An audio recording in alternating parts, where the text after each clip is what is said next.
ओम नमः शिवाय, जय श्री महाकाल। तो ये जो उपाय हम बता रहे हैं, इस उपाय से भगवान शिव और भगवान गणेश जी बहुत ज़्यादा प्रसन्न होते हैं। तो इस उपाय के लिए आपको 5 हरे मूंग लेने हैं और एक ऐसा उपाय करना है जो आपके जीवन में आर्थिक समस्या को दूर करने के लिए और आपके जीवन में चल रही व्यापार की समस्या को दूर करने के लिए या आपके जीवन में नौकरी से जुड़ी समस्या है और इसके अलावा कोई और मनोकामना है या समस्या है, तो इन सभी समस्याओं को दूर करने के लिए ये उपाय बहुत ही लाभदायक होने वाला है।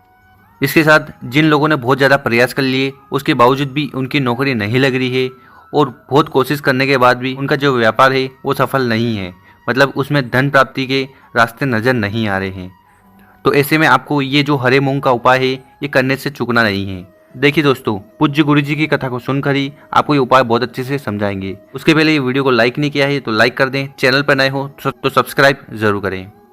देखिए, इस उपाय में जो पहली सामग्री हमें लेनी है वो है 5 हरे मूंग। जिस हरे मूंग की दाल हमारे घर में बनती है वो हरे मूंग आपको ले लेने हैं। कितने लेने हैं? 5 हरे मूंग लीजिए, जो कहीं से भी खंडित नहीं होने चाहिए, आगे होने चाहिए या यूं कहें साबुत होने चाहिए। इसके बाद जो अगली सामग्री है वो है तांबे का लोटा।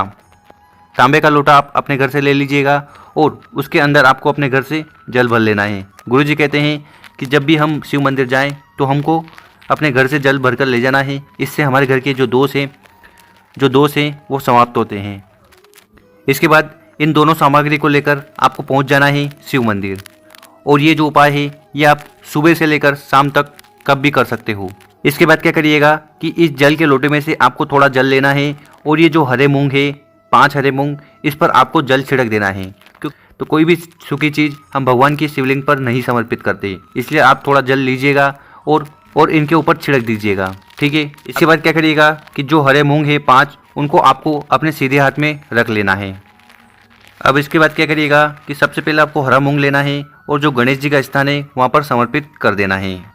और समर्पित करते समय आपको एक मंत्र का जाप करना है, ओम गणपताय नमः। तो ओम गणपताय नमः, ओम गणपताय नमः, ऐसा जाप करते करते आपको ये पहला हरा मूंग गणेश जी के जो स्थान है वहाँ पर समर्पित कर देना है। तो यदि आपको शिव परिवार की जानकारी नहीं है तो आप यहाँ पर देख सकते हो, स्क्रीन पर दिखाया जा रहा है। तो इस प्रकार आपको पहला मूंग गणेश जी के स्थान पर रखना है। तो शिवलिंग का जो राइट भाग होता है तो यहाँ पर गणेश जी का स्थान होता है। और ये पहला मूंग समर्पित करते समय आपको प्रार्थना करनी है कि हे गणेश जी, मुझे बुद्धि, ज्ञान और विवेक की प्राप्ति हो। तो ऐसी आपको कामना करनी है। इसके बाद जो दूसरा हरा मूंग है उसको आपको समर्पित करना है माता अशोक सुंदरी वाली जगह पर। तो बीच में तो जलाधारी के जो बीच में मोटी लाइन होती है यही माता अशोक सुंदरी की जगह होती है। यहाँ पर आपको दूसरा हरा मूंग समर्पित कर देना है। इसके बाद दोस्तों, आपको जो तीसरा हरा मूंग है वो समर्पित करना है नंदी महाराज पर। तो नंदी महाराज जो शिवलिंग के सामने बैठे रहते हैं और उनका जो उठा हुआ पाँव होता है वहाँ पर आपको तीसरा हरा मूंग समर्पित कर देना है। इसके बाद जो चौथा हरा मूंग है उसको आपको माता का हस्तकमल, जो पार्वती माता का हस्तकमल होता है वहाँ पर समर्पित कर देना है। देखिए, भगवान शिव और माता पार्वती जी की जो मिलन का स्थान होता है वही कटी वाले भाग पर आपको ये चौथा हरा मूंग समर्पित करना है। देखिए दोस्तों, जो 5वां हरा मूंग है उसको आपको समर्पित करना है जल के पात्र में। तो जो जल का पात्र अपने घर से लाए थे उसमें आपको वो जो 5वां हरा मूंग है वो समर्पित कर देना है। समर्पित करते समय आपको बुद्धेश्वर महादेव का स्मरण करना है। तो अब क्या करिएगा कि जिस पात्र में, जिस जल के लोटे में आपने हरा मूंग डाला था उस जल को लोटे को उठाइएगा और शिवलिंग पर समर्पित कर दीजिएगा। और जल को आपको समर्पित करना है श्री शिवाय नमस्तुभ्यम का स्मरण करते हुए, साथ ही साथ आपको बुद्धेश्वर महादेव का स्मरण भी करना है।